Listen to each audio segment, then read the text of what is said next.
ನೀವೆಲ್ಲ ಇರೋವಾಗ ರೋಹನ್ ಅಲ್ಲಿಂದ ಹೇಗ್ ತಪ್ಪಿಸ್ಕೊಂಡ? ಅಲ್ಲಿ ಈಶಾ ಮೇಡಮ್ ಹೇಗ್ ಬಂದ್ರು ಅಂತ ಗೊತ್ತಿಲ್ಲ ಸರ್. ಈಶಾ?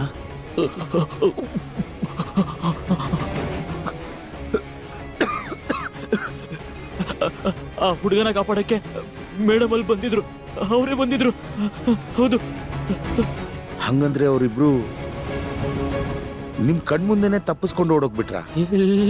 ಇಲ್ಲ, ಆ ಹುಡುಗ ಮೊದ್ಲು ಅಲ್ಲಿಂದ ಓಡೋಗ್ಬಿಟ್ಟ. ಹೆದರ್ಕೊಂಡು ಈಶಾ ಮೇಡಮ್ನ ಅಲ್ಲೇ ಬಿಟ್ಟು ಓಡೋಗ್ಬಿಟ್ಟ.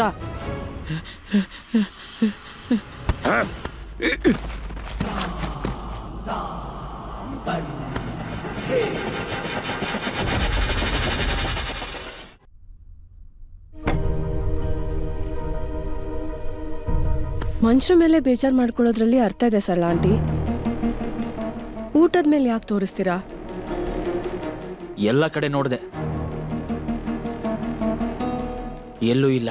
ಪೊಲೀಸ್ ಸ್ಟೇಷನ್ ಅಲ್ಲೂ ನೋಡ್ಕೊಂಡು ಬಂದೆ, ಎಲ್ಲಿ ಹೋಗಿದ್ದಾನೋ ಗೊತ್ತಾಗ್ತಿಲ್ಲ. ಇಷ್ಟ ದಿನ ತನಕ ಸೂರಜ್ ಯಾವತ್ತೂ ಇಷ್ಟು ಲೇಟ್ ಆಗಿ ಬಂದಿರ್ಲಿಲ್ಲ. ಲೇಟ್ ಆಗಿದ್ದಿದ್ರು ಫೋನ್ ಮಾಡಿ ತಿಳಿಸ್ತಿದ್ದ. ಆದ್ರೆ ಹೇ ಶ್ರೀಕೃಷ್ಣ, ಎಲ್ಲಿದ್ದಾನೆ ನಮ್ ಸೂರಜ್?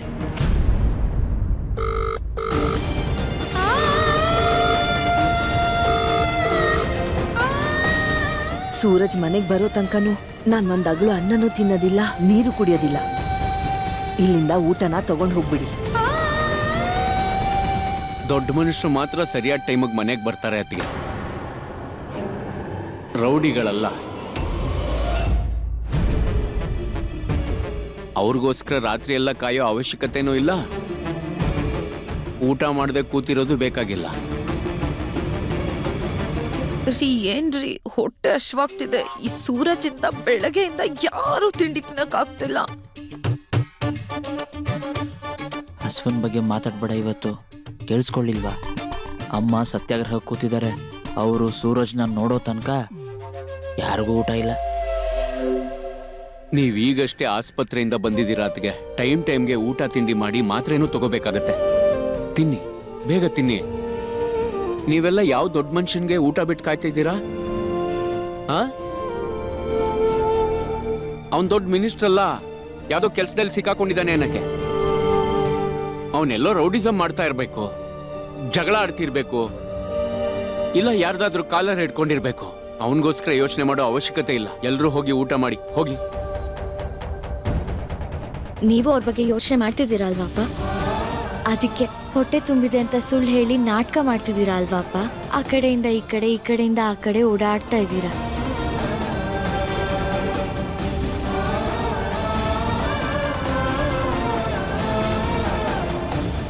ಈಗ ಕೂತ್ಕೊಂಡೆ ನಾನು, ಸರಿನಾ? ಸಂತೋಷನಾ? ಎಲ್ಲಾ ಕೆಲ್ಸನೂ ಮಾಡಾಗಿದೆ. ಇನ್ಯಾವ ಸಂತೋಷಕ್ಕೋಸ್ಕರ ಕಾಯ್ಲಿ ಅವನಿಗೆ? ಲಂಗು ಲಗಾಮ್ ಇಲ್ದೇ ಇರೋ ಊರ್ ಸುತ್ತ ಕುದುರೆ ಅವನು. ಈ ಲಗಾಮ್ ಹಿಡಿಯೋದಕ್ಕೆ ಈ ಊರಲ್ಲಿ ಯಾರೂ ಇಲ್ವಲ್ಲ.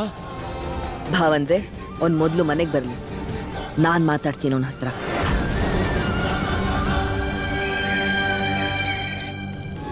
ನೀವು ದುಡ್ಡನ್ನ ಅರೇಂಜ್ ಮಾಡಿ ತುಂಬಾ ದೊಡ್ಡ ಹೆಲ್ಪ್ ಮಾಡಿದ್ರಿ. Thank you. ಅಯ್ಯೋ, ಇದಕ್ಕೆಲ್ಲ ಥ್ಯಾಂಕ್ ಯು ಯಾಕೆಲ್ಲ ಅದಕ್ಕೆ? ಅಂದ್ರೆ ಇಶಾ ಅವರೇ, ಇಶಾತ್ಗೆ ಮೇಡಮ್, ನಿಮ್ಮನ್ನ ಏನು ಕರಿಬೇಕು ಅಂತಾನೆ ಗೊತ್ತಾಗ್ತಿಲ್ವಲ್ಲ. ಇಶಾ ಅಂತ ಕರಿಬೋದು. ಇಶಾ ಅವರೇ, ಮತ್ತೆ ಈ ಜಗತ್ತು ನನ್ನನ್ನು ಬೇಡ ಅಂತ ಒದ್ದು ಹೊರಗಡೆ ಹಾಕಿದಾಗ ಆಗ ಇವರೇನೆ ನನ್ನನ್ನು ಸ್ವಂತ ತಮ್ಮನ ಥರ ನೋಡ್ಕೊಂಡಿದ್ದು. ಸೂರಜ್ ಅಣ್ಣಂಗೆ ಪ್ರಾಣ ಕೊಡಬೇಕು ಅಂತ ಬಂದರೂ ಕೂಡ ನಾನು ಹಿಂದೆ ಸರಿಯೋದಿಲ್ಲ. ಆದರೂ ಥ್ಯಾಂಕ್ ಯು.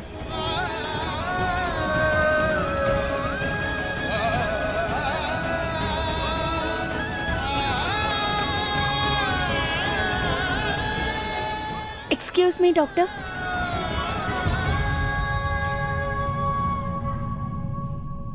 ಪಾಪ ಸೂರಜ್ ಅಣ್ಣ, ಅವ್ರು ನೋಡಿದ್ರೆ ಬ್ರಹ್ಮಚಾರಿ, ಅವ್ರಿಗೆ ಈ ತರ ಕಷ್ಟನ? ಅದು ಈ ಹುಡುಗಿಗೋಸ್ಕರನ? ಅಯ್ಯ ಸುಮ್ನಿರ, ನಾನು ಹೇಳ್ತೀನಿ. ಫಿಲ್ಮಲ್ಲಿ ಹಿಂಗೆ ಕಣ ಆಗದು. ಫಸ್ಟು ಹೀರೋ ಹೀರೋನಿಂದ ದೂರ ಓಡ್ತಾನೆ, ಆಮೇಲೆ ಅವಳಿಗೋಸ್ಕರ ಫೈಟ್ ಮಾಡ್ತಾನೆ, ಗೊತ್ತಾ? ಮತ್ತೆ ಆಮೇಲೇನು ಪಿಕ್ಚರ್ ಶುಭಂ. ನಾನು ಡಾಕ್ಟರ್ ಹತ್ರ ಮಾತಾಡಿದ್ದೀನಿ. ಇವಾಗ ನೀನು ಮನೆಗೆ ಹೋಗ್ಬೋದು. ಮತ್ ನೀನು? ನಾನು ಅಪ್ಪನ ಹತ್ರ ಹೋಗ್ತೀನಿ. ಸರಿ, ಹೋಗಿ. ಅವ್ರು ಹೇಳೋ ಮಾತನ್ನ ಕೇಳಿ. ಮತ್ತೆ ಮುಂದಿನ ಸಲ ನಿಮ್ಮ ನೋಡ್ಕೊಳ್ಳೋಂಥ ಜವಾಬ್ದಾರಿನ ನನಗೆ ಯಜಮಾನ್ರು ವಹಿಸಲ್ಲ ಅಂತ ಅನ್ಕೋತೀನಿ.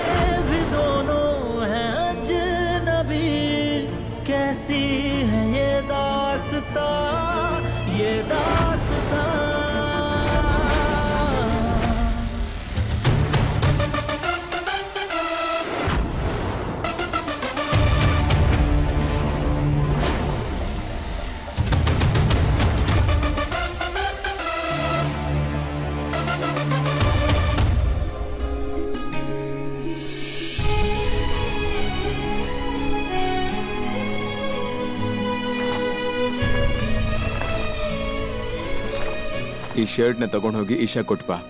ಸರಿ. ಇಶಾ ಅವ್ರೆ,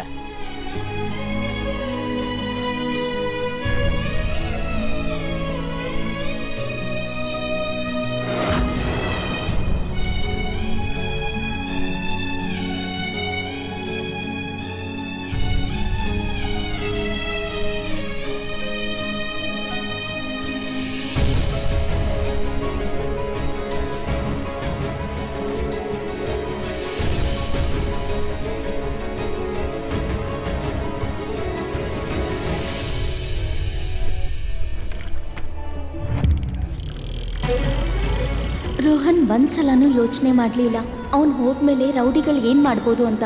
ಆದ್ರೆ ಇವನೇ ರೌಡಿ ಆಗಿದ್ದು ನನ್ ಬಗ್ಗೆ ಎಷ್ಟು ಕಾಳಜಿ.